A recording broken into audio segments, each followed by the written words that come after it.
What'd you retain from their highlight? What's the 3 types? Name them off to me. Anybody? Skeletal.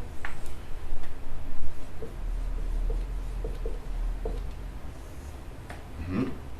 Cardiac.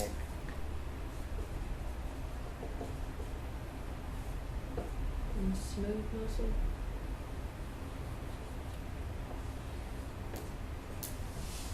Let's do some defining characteristics of these. Where do we find skeletal muscle at? Hint, it's in the name. Skeleton. Under skeleton. What does this muscle do? What does it move?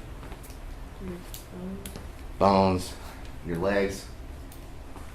What does it look like? What's his appearance? Striated. Or striped, I guess. They're similar words in a way. It's got dark bands in it. You can see it.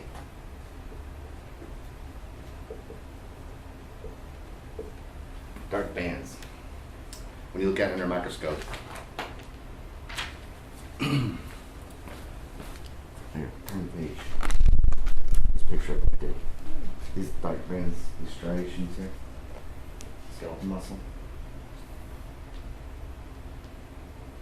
So those dark bands, you don't really need to know exactly what they do, but that's a single cell you're looking at there, right? And there's 100,000 or so units of those dark bands in each cell. Well, how many cells do you have in a muscle string or a muscle strand versus a whole muscle? Billions, probably. But those dark bands are just molecules called actin and myosin. And whenever your brain tells something to contract, there's a chemical change in here that causes electricity, and these go and hook up to each other. And you get that multiplied and amplified for 100,000 pairs of these little molecules versus, and then all the strands and then all the fibers in a muscle, you can get some real lifting power after it's all amplified. Okay? That's just all they are, is those dark bands. You'll learn more about them if you continue any type of anatomy. It's really cool. Okay, the last thing I want you to know is we got an appearance and we got something called control. How do we control it? Do we do it ourselves, or does it do it automatically for us, our bodies? Skeletal muscle. Is it voluntary or involuntary? Voluntary. Voluntary. Let's make sure we understand this word, voluntary and involuntary. Can you give me another example of a voluntary muscle movement? If I'm going to do this, just close my fist. I'm choosing to do that. It's voluntary, right? So you can think of all kinds of stuff that's voluntary for you. What's involuntary? Breathing. Well, I could choose to hold my breath. Your heart. Heart is involuntary. What about sweating? What about shivering? Okay, breathing is both involuntary and involuntary. You have conscious muscles that you can expand, like your chest wall. You also got a diaphragm that does it for you automatically. You do automatically all of it when you're asleep. It's pretty neat. Cardiac is completely involuntary. Okay, now don't get it mixed up. Like say you can you're a guy that can do some yoga and slow his heart rate down. Is that him doing that, or is it him making changes in his physiology that allows that to happen? Making changes. It's still involuntary. Okay, you can't control that. It's done by the cells themselves and by certain areas in your brain we'll learn about. Okay. So I just want to make sure we got the difference. What about blinking? It's voluntary and involuntary, right? We got a reflex and we can do it ourselves. All right, cardiac it's also striated. It has something called intercalated disc on the end. It's involuntary.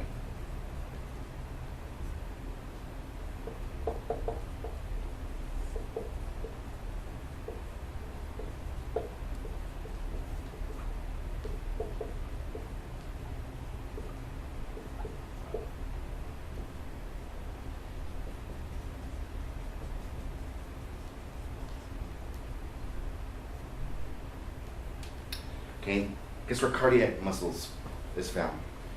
What's cardiac mean? Heart. heart. So you can pretty much understand that the heart is a muscle, right? Well, it's actually cardiac muscle. There's 3 types of muscle. It's cardiac muscle.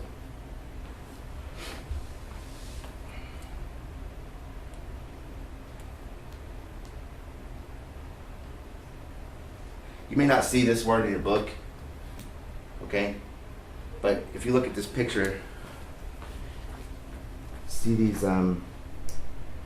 places where these cells actually meet, these dark bands, this junction it's talking about here. Mhm. That's the real name for that is intercalated disc. And what it does is help all the heart cells stay in unison when you beat. They all beat at once. It helps with that mechanism. Because they all have to beat at once, right? To get a heartbeat. And then smooth is just smooth looking. There's no strands on it. It is involuntary, right? All of it, always, forever. And it's found pretty much everywhere. But what we're going to really care about is, especially, you probably can't read this, I'm telling you, everywhere, especially blood vessels. And we care about blood vessels because we're piercing them, right? All right, and I'll tell you what it does and how it works there later, but you just need to know a few places where you can find smooth muscle. Can you think of other places, or do you know of any other? I want you to name a few off. Actually, more than just blood vessels. Let me read this to you. I'm reading at the bottom of page 73.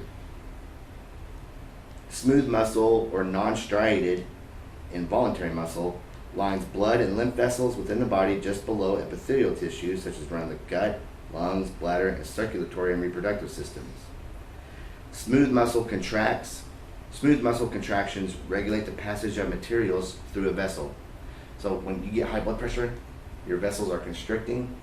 It's involuntary muscle that's contracting and making your vessels smaller. For instance, contraction of intestinal smooth muscle propels food along the digestive system. Smooth muscle is also found in the skin where it's responsible for hair. You know, goosebumps. Well, the muscle that raises your hair is involuntary. You don't have control over goosebumps, right? It's involuntary, so it's a smooth muscle that does it. You know how your guts are constantly, it's called peristalsis. They're bubbling, you know, they're always moving food through. That's involuntary movement, right? You don't make your guts move. It happens on its own. So is it involuntary or voluntary? Involuntary. It's smooth muscle. It has to be smooth muscle if it's involuntary. Okay? Take note. These are important. You'll see these questions again. All right?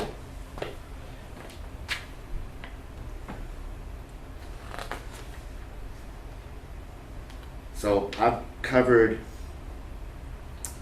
all these paragraphs on 73. I've covered all these paragraphs on 74, 75.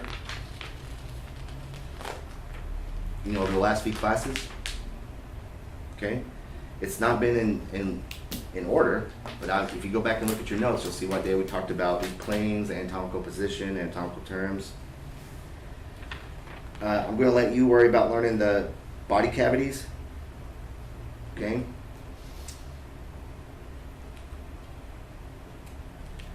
You should know that thoracic cavity, you should basically know this picture on 77. The thoracic cavity and the abdominal cavity, what's the thing that separates those two? It's the diaphragm. Okay? So, is your heart in the thoracic or abdominal cavity? Okay. Where's my liver at? In a thoracic or abdominal? That's right, because it's below the diaphragm, right? Where's my gallbladder at? Thoracic or abdominal? Abdominal. Right. Kidneys. Abdominal. This guy is the worst, but I'm going to try to utilize him.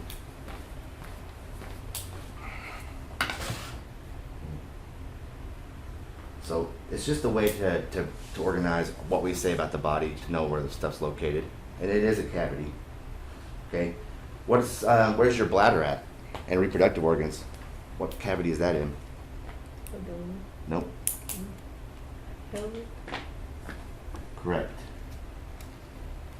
And if you go up here and look at the pelvic cavity, contains the bladder, the rectum, ovaries, and testes. All right, ventral, put in your books, ventral means belly. Ventral cavity.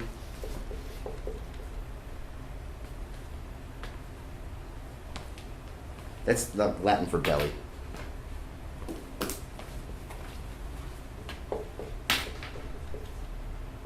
Or you could also say anterior, correct? Because it's towards the front. Dorsal cavity is your back.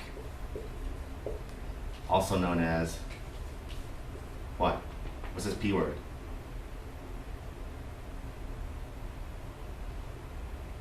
Posterior. Do you remember those words? Inferior, superior, posterior, interior, proximal, distal.